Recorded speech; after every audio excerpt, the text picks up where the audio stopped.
The America's Wetland Foundation was created to bring awareness of the dramatic land loss we have in coastal Louisiana. It's actually the greatest land loss on the planet happens here. We lose, as most people know now, a football field of land every hour to coastal erosion. We've returned to Tiger Stadium, where we were almost 10 years ago when we flooded the stadium floor with water and let the world know that a football field of land can be lost each hour to coastal erosion. By doing that, we sort of connected with people, and our message has gone across the world. So we've returned to Tiger Stadium tonight to celebrate that people know about it. Now we need to do something about it. Hello, I'm King Milling, and as chairman of the board of the America's Wetland Foundation, I want to thank our dear friends for being here tonight to join us for this Toast to the Coast. To begin our program tonight, I want to call on the mayor-president of this wonderful capital city, Kip Holden. He has been a regular participant with us over many years. He's been a dear friend, and he has kept the issue of coastal restoration alive in this community. Kip, if you would not. Good evening, and let me thank you, King, for that great introduction and being close friends in a very serious matter that you'll all hear more about today. I was just doing an interview in terms of what happens not just in Louisiana, but in other states and around the world, and why we should have all of these partners. And then as you go through and hear from a number of people, you'll understand that this is a situation, when the Navy, and I was not in the Navy, but watching movies, you hear all hands on deck, which meant everybody needed to be in a position to make sure that they got things worked out. But King has been a wonderful chair of this great foundation, but you've been of service to the state as chairman of the Governor's Coastal Commission for years, and please give him a big round of applause. King, you may be the only one I know who has made it through many administrations, Democrat and Republicans, and one day you have to give me your secret of survival. We are first and foremost a river city, and if we don't pay attention, we could end up a coastal city. And that is why I wanted to be here tonight. I've been proud to be a part of a number of special initiatives of the foundation, but none more critical than a focus on our great river.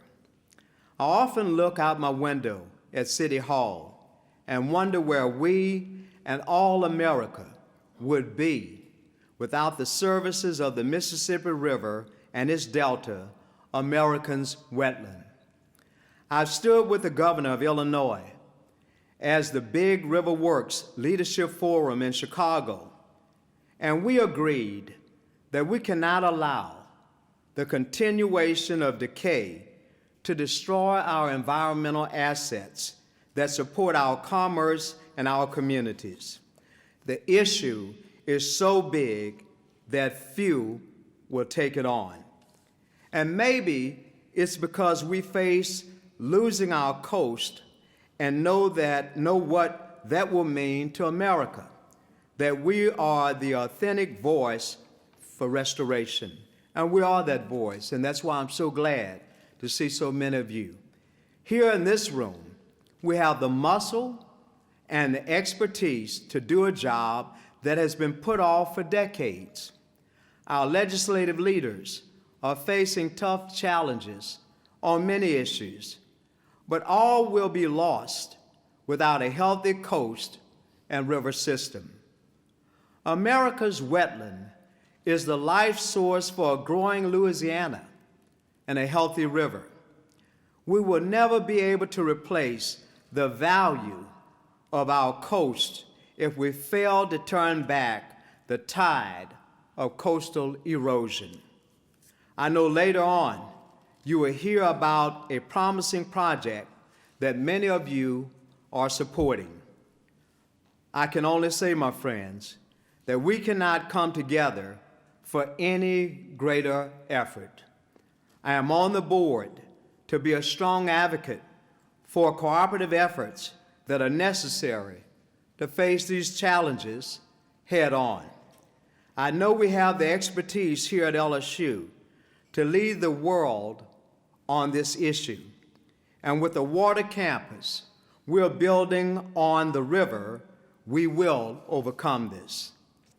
King and the Wetlands team, thanks to you again for sounding the warning here at the start of hurricane season that everything depends on a healthy and strong coast.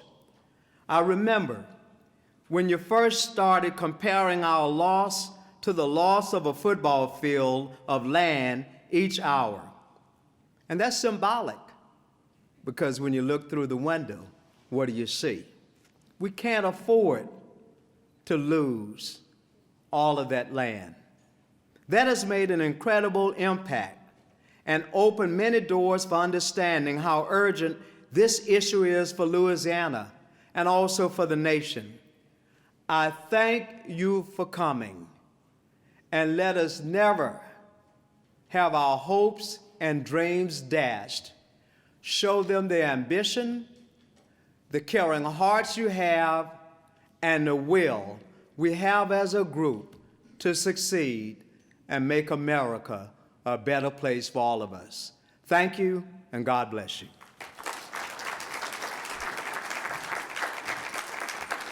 Thank you very much, Mr. Mayor. Keep touting coastal restoration as you visit towns all across our state. No doubt Louisiana is a most unique and wonderful place for so many different reasons, but it is our vast and unrivaled ecosystem that provides the environmental service to people, wildlife, communities, and commerce. Several years ago, after a commanding vote of over 80% to establish constitutionally a trust for money to restore our coast, the Louisiana legislature passed unanimously the Louisiana Coastal Master Plan. Two leaders of our legislature who have and continue to fight the good fight to save our coast, Robert Adley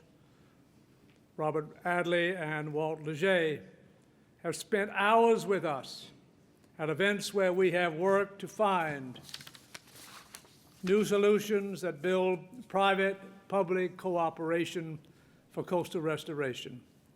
That ongoing effort will require innovation and new approaches to meet the heavy challenges ahead. And as I ask them to come to the mic, I want to express deep appreciation to both of them for ensuring a strong commitment and focus for our coast now and in the future. Robert and Walt. I've just come here tonight to tell you that in this state, I don't have to tell you, but we are greatly blessed. We're greatly blessed to have this coast that's bigger, longer than any other coast in America. Now, you might ask yourself why someone from North Louisiana might be standing here. In Louisiana, we are one state. We are one community. I can tell you I'm a guy that loves boats, and I'd love to be able to drive my boat up to Tiger Stadium, and that's going to happen if we don't do something. I have to tell you that we've had a lot of meetings. We had a great meeting at Tabasco headquarters, and what we've come to learn is simply this. After years and years and years of being in the oil and gas business myself, and dealing with these issues of the coast, what I've come to learn is it takes a balanced approach to fix this problem. It's not something one company, one group.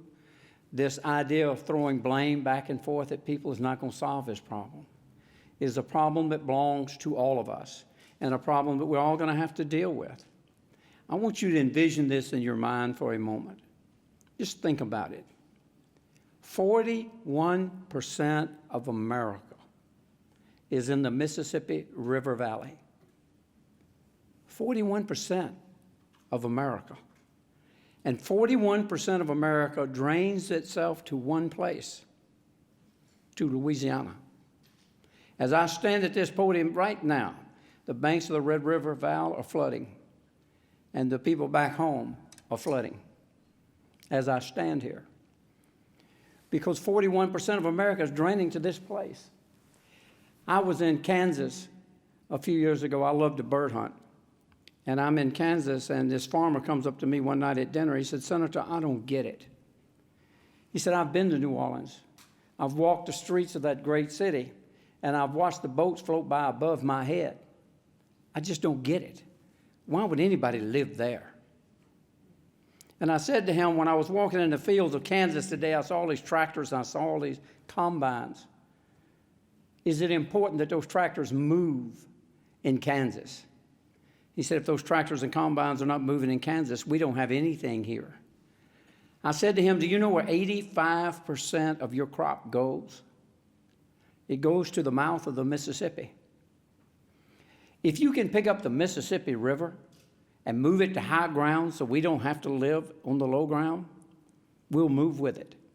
But until then, without Louisiana, you ain't got nothing." And it's the truth for a nation. This nation does not have what it needs to survive without our coast. And we began to destroy that coast when we began to build those levees so that everybody could get their products in and out of here. It's a fact. But now we have to find ways to deal with it. I'm very proud of the Coastal Protection Authority and what they've done, the programs and the plans that they've brought to us. It's been pretty amazing. We spend as much as we can spend. It'll never be enough. But I'm telling you, it can't be done by one or two people or one or two companies. It's going to take a nation, and it's going to take a lot of people working together. And the meetings that I've had the pleasure of sitting in, I've seen things come out of that were just absolutely astounding. The last meeting we were in, Walt, we actually had Obama's office sitting in the meeting. And that's what it's going to take. It's going to take a unified front. So I came here tonight to do two things. Just toast to you. Thank you for what you've done and what your efforts are. And to thank my co-chair, Walt Leger, for what he's done.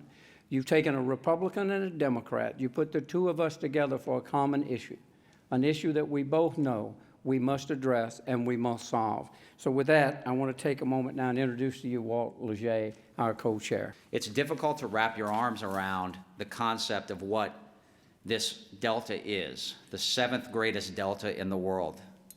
And so you think to yourself, the seventh greatest delta in the world, what does that really mean? Well, for the people in St. Bernard Parish or Jefferson Parish or Plaquemines or Terrebonne, it means the world's greatest commercial and recreational fishing grounds, where family traditions go back for generations, where people not only enjoy themselves and spend their lives in recreational activities, but they also earn a living crabbing and fishing and shrimping, and they feed the world. What does it mean to the coast from New Orleans to Lafourche to Lake Charles? It means the world's most powerful port system. It means moving the products that Senator Adley talked about from Kansas and from the heartland to the rest of the globe. In New Orleans, the wetlands mean the difference between life and death. But more than 10 years ago, you wouldn't have heard very many people say that. But the America's Wetlands Foundation has helped to change that. Nan and King Milling and all the board members and all those that have committed to leading this great organization. Now the people of New Orleans understand that the wetlands and our coastal ecosystem is the difference between life and death. Because every day, the waters of the Gulf sneak eerily closer to the front doors of people's homes. Our infrastructure, our levees, they've been laid bare to the ravages of the Gulf of Mexico's waters, not designed to handle the tidal surges that come from not just Category 5 and Category 4 storms, but any storm now causes catastrophic damage. It's fitting that on this June 1st, the first day of hurricane season, that we gather tonight to celebrate the importance of the ecosystems and our coastal lands. As we plan to make a game plan in the case of evacuation, we recognize, and we have repeated often over the years, that if we don't get coastal restoration and hurricane protection right, then nothing else will really matter. Well, you've heard Randy Roach say that in Lake Charles, and he's right. You've heard Billy Nungesser say that in Plaquemines Parish, and he's right. You've heard Kip Holden say it in Baton Rouge, and he's right. You've heard Charlotte Randolph say it in Lafourche, and John Young in Jefferson, Mitch Landrieu in New Orleans. And we all know it to be true. But we didn't invent this. We didn't invent this concept. Over 100 years ago, In fact, the great Teddy Roosevelt said, "Conservation is fundamental. Unless we solve that problem, it will avail us little to solve all others." He had it right then, and those words still mean something tonight. I'm excited and inspired by the work of the Foundation in tackling this challenge of coastal land loss and bringing together various groups to rethink what public-private partnerships can do so that we can work collaboratively and cooperatively, bringing the best minds and resources to bear to solve all the problems that we face. I commend them for their leadership and the credibility that they bring to this most important task. And I recognize that what makes Louisiana special is the persistence and resiliency of its people and the collaborative spirit with which they work to solve the most complicated problems. That is the Louisiana I know. So tonight I'm calling on all of us to re-energize the Honorary Leadership Council of this foundation so we can design the infrastructure needed to incentivize partnerships necessary to build the projects that we can all agree are needed and deserve our support, so that we can meet and respond to the 74% of Louisiana citizens who say coastal erosion is the issue of their lifetime. Finally, John, I wanted to commend Diana Pinkley of New Orleans, who will be recognized tonight. One can hardly think of the post-Katrina days without remembering that she, along with so many others, unleashed the blue umbrellaed ladies of the Women of the Storm upon Baton Rouge and Washington to positively impact the policy of this state and of this nation. Let her memory give us the courage to never give up in the face of adversity, and to remember that there will be challenges as we continue to protect and restore our wetlands. So tonight we raise a glass and we toast the marshes of Louisiana, those that are still here and those that are gone. May we be successful in our constant mission to restore, protect, and preserve this sacred asset that does not belong to us, but has been entrusted to us for future generations. Thank you. It's great to see all of you here tonight, and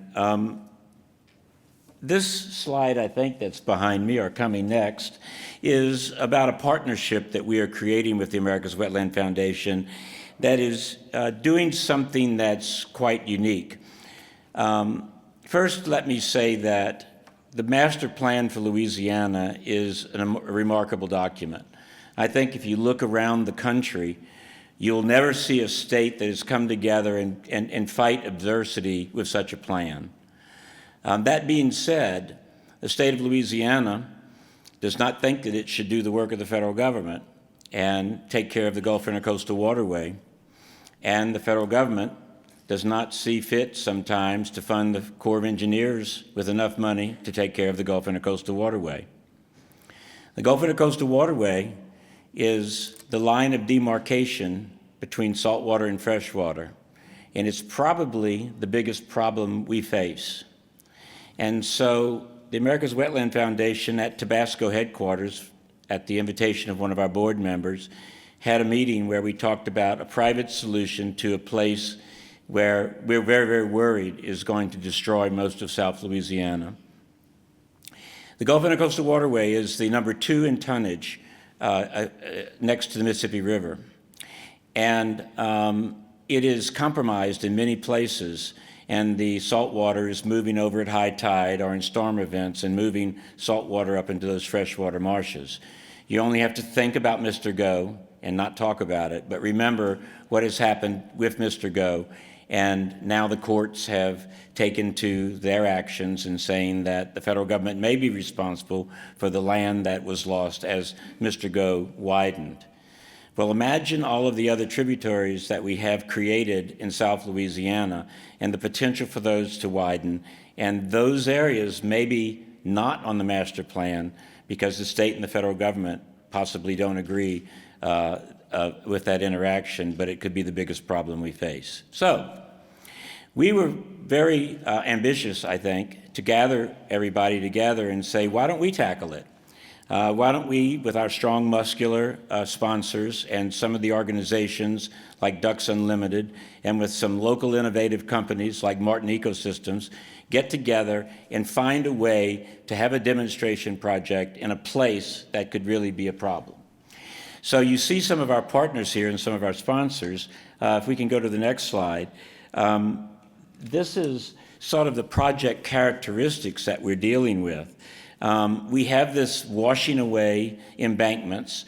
You have on one side in La Rose, Louisiana, Delta Farms, and they have had several years of erosion that have led to their embankments being lost, and they've spent about $500,000 of their own money to rebuild the banks of the Gulf Intercoastal Waterway.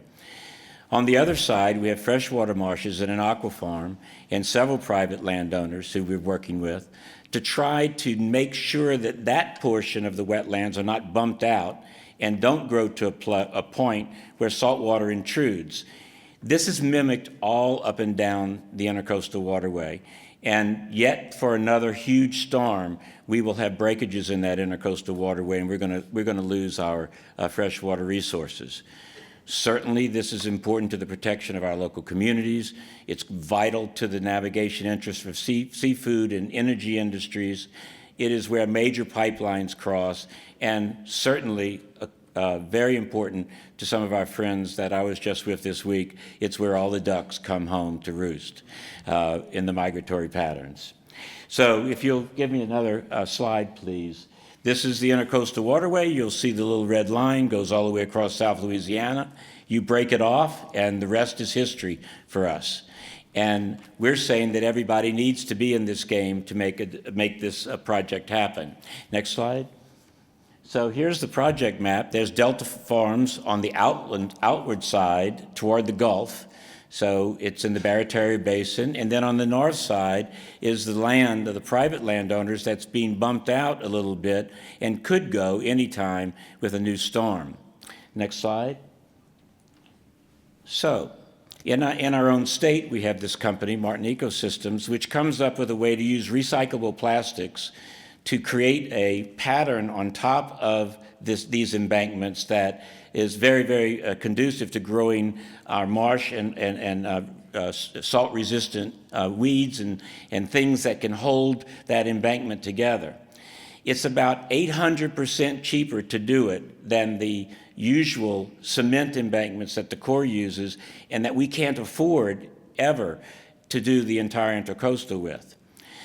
Next slide, please. You'll see a couple of slides here of how this works. I'm not certainly going to go into detail at a reception, but just to show you, next slide, it's how the grasses grow, how you go down into the waterway with the embankments and grow several layers. Next slide.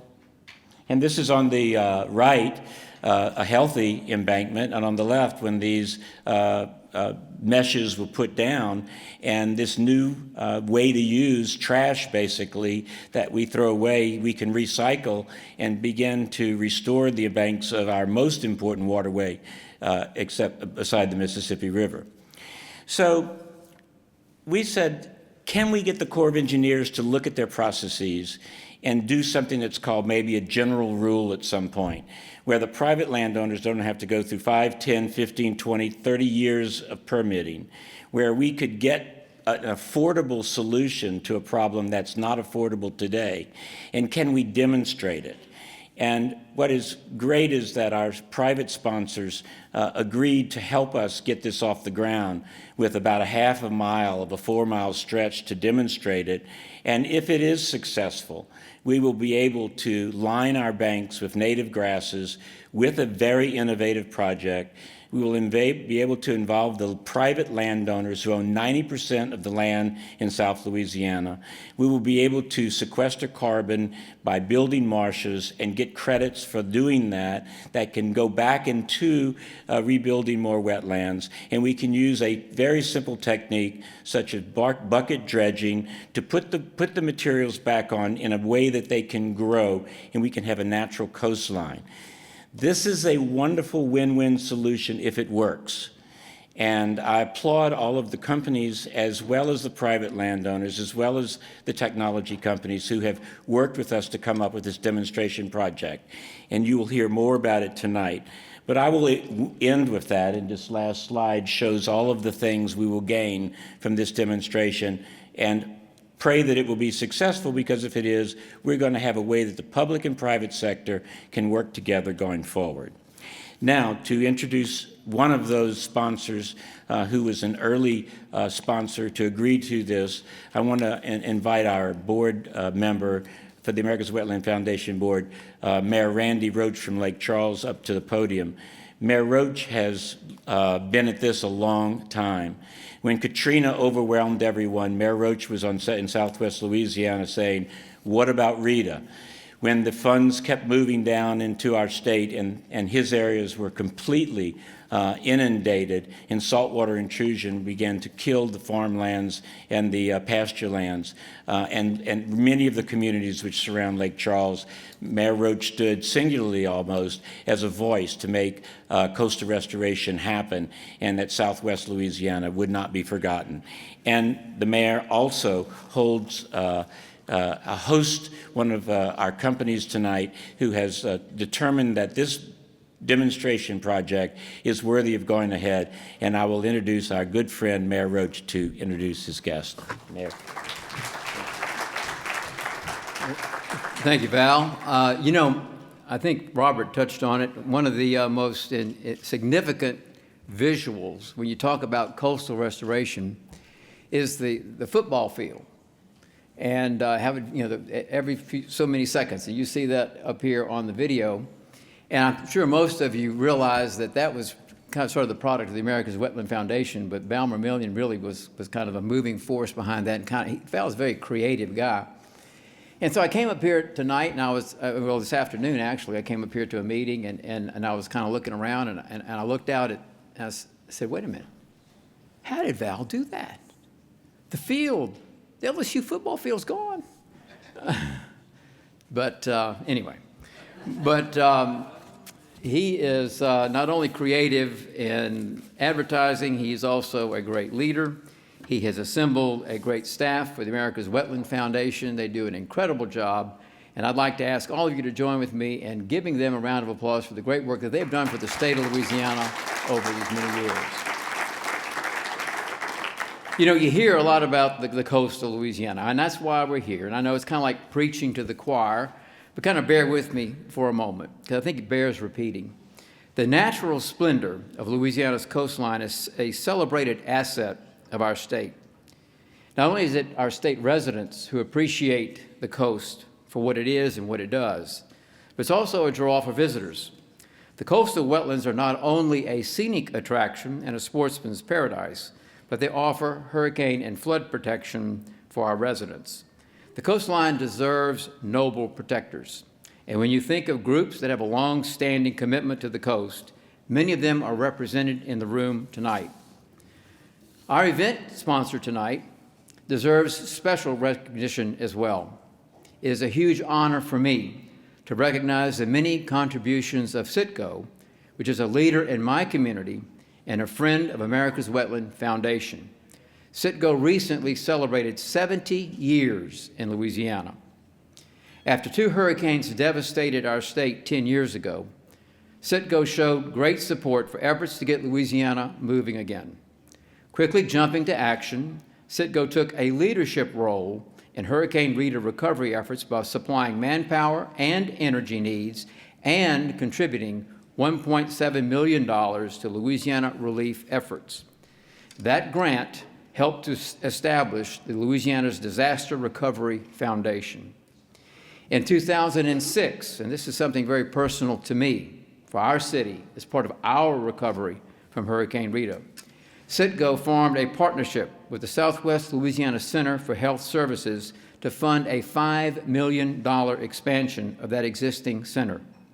That 20,000 square foot facility now includes more than 20 state-of-the-art exam rooms, a dedicated women's pavilion, a laboratory, dentistry, mental health, and radiology services, which provides needed medical care for many underserved and uninsured families in need of quality medical care. Citgo has already demonstrated its commitment not only to the people of Lake Charles, but they also partnered with the Oceanic Exploration Trust to sponsor an expedition that sent 2 educators from our area, a graduate and a graduate student, on a 5-day excursion from Belize City to Montego Bay. They went aboard the exploration vessel Nautilus. They mapped the seafloor, shadowed onboard scientists, and collected other scientific data. The program is designed to inspire the next generation of explorers in the fields of science, technology, engineering, and math. If you follow the history of Citgo in Louisiana, you will find a common thread that sort of moves through everything they do. It is about people. They care about people. They care about the impact that their industry has on people and do everything they can in so many different ways to take care of not only the interests of the people in Southwest Louisiana, but as you will hear later on this evening, you'll hear about their commitment to the people of coastal Louisiana. Citgo's environmental conservation program, Caring for Our Coast, helps combat coastal land loss along the Gulf Coast throughout the state. The company's resources and volunteers have supported numerous conservation efforts from New Orleans to Corpus Christi, Texas. Last August, Citgo volunteers planted 70,000 dune grass plugs along a 5-mile stretch of Holly Beach in Southwest Louisiana. This new grass will promote dune growth and sediment retention while also providing a habitat for nesting shorebirds. Now, with the new hurricane season upon us, the projects that Citgo is supporting will help bring greater attention across the private sector to the good that can result from a public-private partnership. I was very pleased to hear that Citgo has been selected as tonight's event sponsor and is a new partner with America's Wetland Foundation's Embankment Stabilization Project. Tonight, we are pleased to welcome Rafael Gomez, who is Vice President of Citgo's Strategic Shareholder Relations, Government, and Public Affairs Department. I got to tell you about Rafael. Wait a minute, Rafael. This is not in the script. But when I told you about that $5 million that Citgo gave to Lake Charles, it was Rafael and a group of other executives that he helped to bring to Lake Charles that helped make that happen. And so tonight, Rafael, I got to tell people what you are, what you've done, who you are, how much I appreciate what you've done. But I think that little fact is something that speaks volumes about not only Citgo, but about you individually, and I want to thank you again for that gift to our community.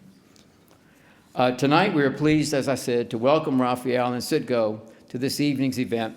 He has served in a variety of leadership roles in his career for private, domestic, and international enterprises. These industries include automobile, pharmaceuticals, information technology, and tourism. He is a friend of the city and the state of Louisiana, and we appreciate him crossing over our river, although he did it in an airplane, I think, the Sabine, from Texas, to be with us tonight. So I'd like to ask you to join with me in welcoming Citgo and Mr. Rafael Gomez. Rafael.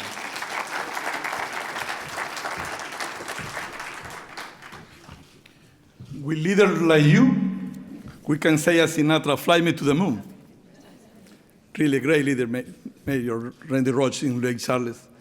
And after your work, all the 100 papers that we have to read it, and are going to be short and sweet, really. Thank you, Randy. Stay with me here. And then just to share with you maybe why Citgo Petroleum is here. Why are we here? And then there is one reason, because I invite Dana Keel, that is my general manager for public affairs in Lake Charles. She's a real Louisiana lady. And for Citgo Petroleum, 10 years ago was really a tragedy. And for us, 10 years ago, we were united by tragedy. But today, in this event, we really feel that we are united by hope and for a bright future. And then a good reason to stay here and to say to you, thank you for this opportunity. Additional to that, we want to share with you something why Citgo is that kind of company that Randy Roach mentioned. Maybe you don't know something special. Citgo refinery in Lake Charles, we started 70 years ago just as a refinery to supply gas for the Army and the Navy that were fighting in the World War II in Europe. Then, since the beginning, Citgo has been serving the community for really what mattered for the people, for this community. At that time, a lot of people from Citgo died because the Germans were around this Gulf Coast and they hit the Citgo tanker And then we lost at least 250 people that were at that tankers at that time, at 1945. That's what happened. Then when we review the story that my company have, our company, then we have to still working really close to this community because we belong to Louisiana. And then additional to that, our employees are people from Louisiana. This is 1,000 employees that live in Lake Charles and around. A lot maybe of your relative or your friend has been working for Sidwell in the past. And Sidwell is going to be there for 100 years more because Sidwell started to serve in the nation 100 years ago. And then we stayed there serving the people. And that is a great reason to support this special project. We are here because the American WETLAND Foundation gives us this opportunity. They present to us this special project, and then, maybe you don't know, 10 years ago, we give our first money after Katrina and Rita hit the coast to the American WETLAND. We are starting this relation, not today, we are starting this relation 10 years ago. United by tragedy, now united by hope.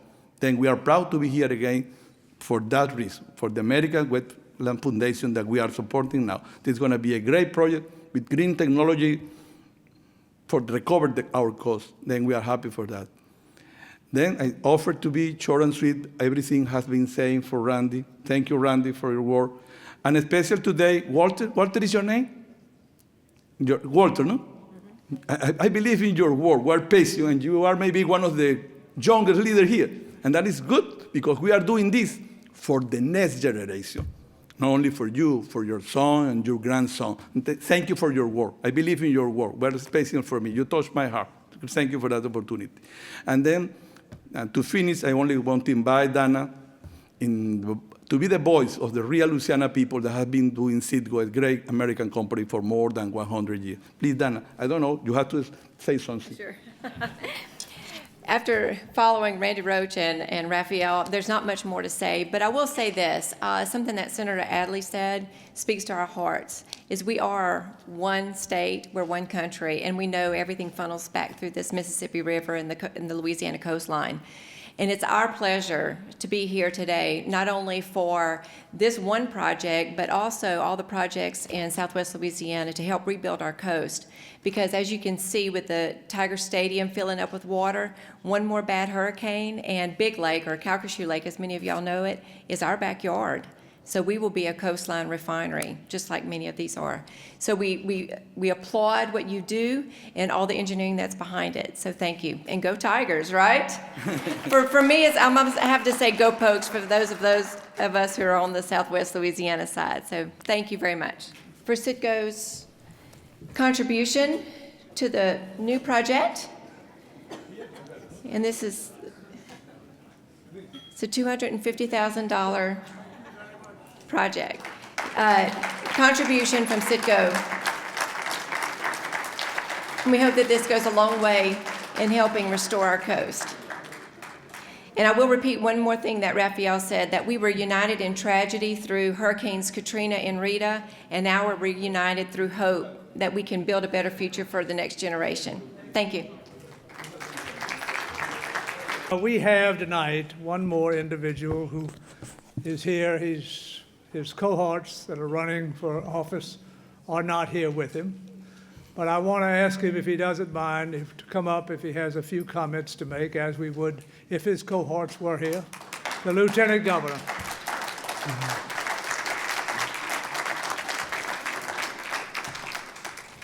King, thank you very much. I feel like the 165-pound free safety looking at Leonard Fournette barreling to the goal line here in Tiger Stadium. I'm the only thing standing between you and dinner, so I'm going to be fairly quick tonight. You've heard a lot said, and I want to thank all the speakers for their great words and congratulate those who are being recognized tonight. The great Louisiana writer Harnett Kane described the area that we're talking about better than anybody has ever done when he said, "It is a place that seems to be unable to make up its mind if it will be earth or water, so it compromises." And it's that compromise that has us gathered here tonight, that fragile Louisiana marsh that's unable to withstand the ravages of wind and water and The fact that we've corralled the Mississippi River because of what happened in 1927 and a variety of other reasons, we have finally recognized and awakened in Louisiana to know that this is the most challenging problem facing the people of Louisiana ever, because it's our very existence. We're here because of that river. We're here because the river has given life to a nation. That bird's foot exit into the Gulf of Mexico, somewhat by design years and years ago, has also resulted in the continual loss of land. And I congratulate America's Wetland Foundation for what you have accomplished in this relatively short period of time in awakening Louisianians to recognize this problem. And it's been the work of this organization and many of the advocates who've been recognized tonight and who have come before us that have put this on the forefront of Louisiana's plate and America's plate. We never called, and I like to talk about the Louisiana Purchase, but we don't call it the American Purchase or the Jefferson Purchase. We call it the Louisiana Purchase because that's what America wanted at the time, was Louisiana. And we don't call Louisiana's coastline.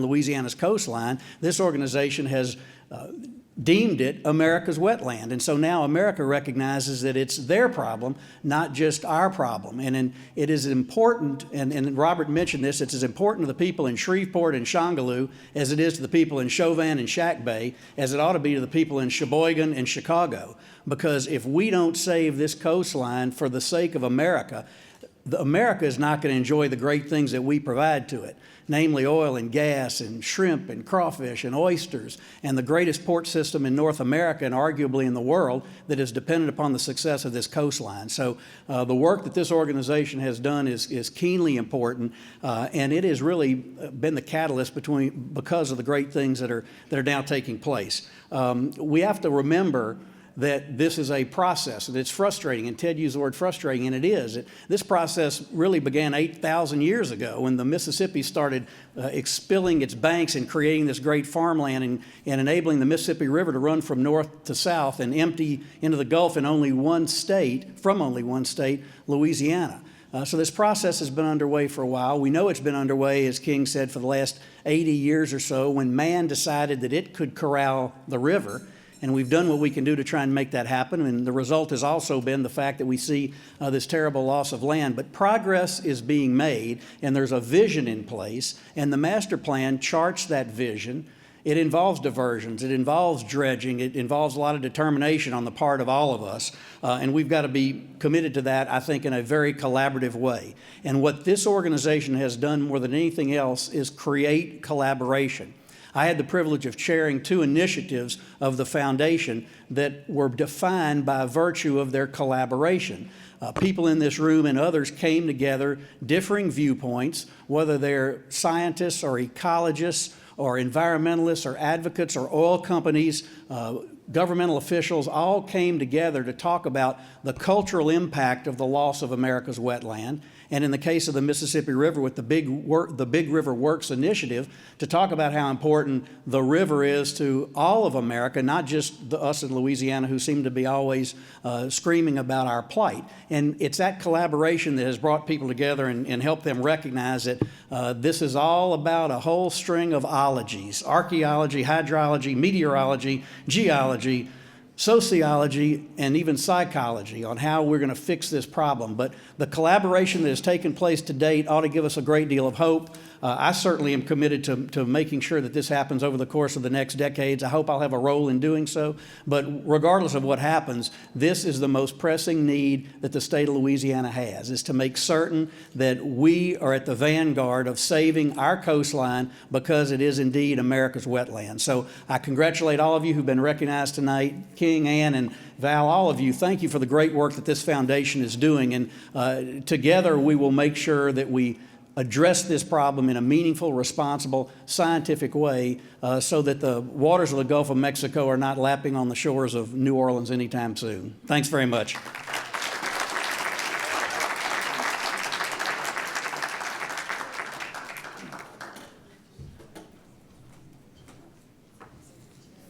Well, obviously, thank you very much, Jay. It's always great hearing from you. So here we are. We've been through it all. We've watched this. We've listened to people talk about the river, about the coast, about all of it. The only thing we can do, I suggest, is raise our glass and toast the coast one more time. Here's to you. Thank you very much. We have a master plan in Louisiana that is very, very strong, but we need the monies to do the projects that we've put out in the master plan. There are other projects not in the master plan that we are promoting, like shoring up the Gulf Intercoastal Waterway, which is a major navigation route for Louisiana and a source of our commerce.